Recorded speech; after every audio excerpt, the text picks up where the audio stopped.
बिल्कुल। अब मैं इसे और भी विस्तार से, पूरी भावनात्मक गहराई, ड्रामा और परत दर परत खुलते रहस्यों के साथ एक प्रवाही कथा की तरह पेश कर रहा हूँ, बिना किसी शीर्षक या टुकड़ों में बांटे हुए। ये एक लयबद्ध, सिनेमाय शैली में लिखा गया है, जिसमें हर किरदार की भावनाएं और हर मोड़ का तनाव पूरी तरह उभर कर सामने आता है। आज घर के आंगन में एक अजीब सी खामोशी है। हवा भी जैसे ठहरी हुई है। दीवारें भी जैसे कुछ कहना चाहती हैं, लेकिन उन्हें शब्द नहीं मिल रहे। हर कोना किसी आने वाले तूफान की आहट से डर रहा है। आज एक पिता अपनी बेटी को विदा करने जा रहा है, लेकिन यह सिर्फ एक बेटी की विदाई नहीं है। ये एक अधूरी कहानी का दरवाजा खोलने का समय है। दिव्या की विदाई के साथ ही वह राज सामने आने वाला है, जो इतने सालों से बंद दरवाजों के पीछे दफन था। सूरज, जो वर्षों तक चंद्रिका से दूर रहा, अब अपने भीतर पलती एक भारी पीड़ा के साथ इस घर में कदम रखने जा रहा है। उसके हाथ में है अपनी बेटी की मांग, एक पिता का निवेदन, लेकिन साथ ही उसकी आंखों में एक इतिहास है, जो आज भी चंद्रिका की आंखों में झुलसता हुआ दिखता है। जब वह चंद्रिका के सामने खड़ा होता है, तो वह सिर्फ एक पिता नहीं होता, वह एक अतीत का साक्षी बन जाता है। एक ऐसा अतीत जिसे भुला देना आसान नहीं। दूसरी ओर चंद्रिका, जिसे परिवार की रीढ़ माना जाता है, अपने वर्षों पुराने जख्मों के साथ खड़ी है। उसकी आंखों में विस्मय नहीं है, वहां एक जमी हुई आग है, एक गुस्सा, एक टीस, एक न खत्म होने वाली शिकायत, जो शब्दों से कहीं ज्यादा तीखी है।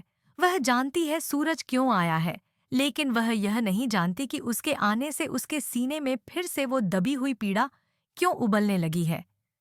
बरसों पहले का वह फैसला, वह दूरी, वह सब कुछ आज उसकी आंखों में एक सवाल बनकर फिर से तैरने लगा है।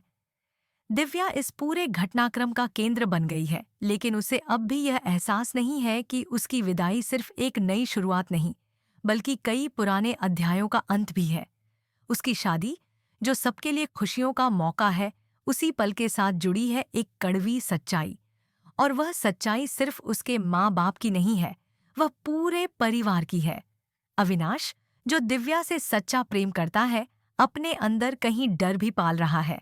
वह जानता है कि दिव्या का दिल साफ है, लेकिन वह यह भी जानता है कि इस परिवार में दिल से ज्यादा रिश्तों की पुरानी परछाइयां बोलती हैं। करिश्मा, जो अब भले ही इस घर से बाहर जा चुकी हो, लेकिन उसके पीछे छोड़े गए शक, उसकी बनावटी अच्छाई और उसके द्वारा बोए गए भ्रम अब भी हवाओं में तैर रहे हैं। करिश्मा ने बड़ी चालाकी से चंद्रिका का विश्वास जीता था। उसने हर मोड़ पर दिव्या को नीचा दिखाने की कोशिश की, उसके हर कदम को गलत साबित करने की कोशिश की। और यही वजह थी कि चंद्रिका ने करिश्मा को पसंद किया, क्योंकि उसने वही दिखाया जो चंद्रिका देखना चाहती थी। लेकिन वसुधा और देव ने करिश्मा की असलियत को जान लिया, और जब उसका नकाब उतरा, तब परिवार का हर सदस्य जैसे चौंक कर रह गया। चंद्रिका ने मानो पहली बार महसूस किया कि वह कितनी आसानी से छल ली गई थी। अब जबकि दिव्या ने साबित कर दिया है कि वह सच्ची है, ईमानदार है, वह इस परिवार की जिम्मेदारी उठा सकती है, तो भी चंद्रिका का मन अभी तक उसे पूरी तरह स्वीकार नहीं कर पाया है। न जाने क्यों, उसके दिल में अभी भी एक डर है, एक संशय कि कहीं यह भी कोई छलावा तो नहीं। शायद यह डर उस पुराने धोखे से जुड़ा हुआ है, जिसे उसने सूरज के साथ जिया था। दिव्या की शादी हो जाती है, पूरे घर में शहनाइयां गूंजती हैं, हर चेहरा मुस्कुराता है। लेकिन जैसे ही विदाई का समय आता है, सबके चेहरे पर एक साया सा उतर आता है। सूरज खड़ा होता है, और वहीं इसी मौके पर वह सामने रख देता है वो सच, जिसे उसने अब तक अपनी बेटी से भी छुपा कर रखा था। उसकी आवाज में कंपन है, आंखों में पछतावा, और शब्दों में एक सच्चाई जो हवा में तैरते हुए सबके दिलों को छू जाती है। चंद्रिका का चेहरा सख्त हो जाता है। जैसे ही सूरज अपना सच कहता है, उसके होंठ कांपते हैं, उसकी आंखों में नमी तैरने लगती है, लेकिन वह खुद को कमजोर नहीं पड़ने देती। उसकी नजरें सीधे सूरज की आंखों में झांकती हैं, और वहां उसे वह लड़का नजर आता है, जो कभी उसके जीवन का हिस्सा था, जिसने उसे छोड़ दिया था बिना किसी जवाब के। इस पूरे खुलासे के दौरान दिव्या की आंखों में अविश्वास है। वह नहीं जानती थी कि उसके माता पिता के बीच ऐसा कुछ था। वह नहीं जानती थी कि जिस घर में वह बहू बनकर आई है, वहां उसकी अपनी माँ की इतनी गहरी नाराजगी है। अब उसके सामने दो रास्ते हैं, या तो वह इस टूटे रिश्ते को जोड़ने की कोशिश करे या फिर अपने पिता के साथ खड़ी होकर चंद्रिका से जवाब मांगे। और यही वह बिंदु है जहां यह कहानी एक नए अध्याय की ओर बढ़ती है। दिव्या की नजरें अब सिर्फ एक बहू की नहीं, एक बेटी की भी हैं। उसके अंदर एक सवाल उभर रहा है, क्या वह चुप रहकर सब सह जाएगी? क्या वह सिर्फ घर की इज्जत के लिए खुद को खो देगी?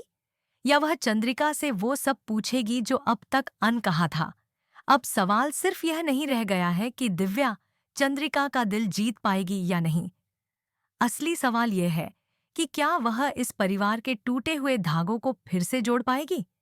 क्या वह अपने पिता के अतीत से इस घर को आजाद कर पाएगी? या फिर उस अतीत की राख में कोई ऐसी चिंगारी है जो आने वाले समय में इस परिवार को फिर से जला सकती है? यह कहानी अब रुकने वाली नहीं है। यह अब एक सीधी रेखा में नहीं चल रही। यह अब उन गलियों में घूम रही है जहां रिश्ते, सच्चाई और समय एक दूसरे से टकराते हैं। हर मोड़ पर एक नई परत खुलेगी, हर चेहरा कुछ और कहेगा और हर दिल में एक अनकही दास्तान सामने आएगी। तभी साने का दोआ दोई दा था यो साइड से की कोलिला। अगर तुम चाहो तो मैं इसे किसी एक एपिसोड के नैरेशन की तरह या सस्पेंस भरे प्रोमो के तौर पर भी ढाल सकता हूँ, या फिर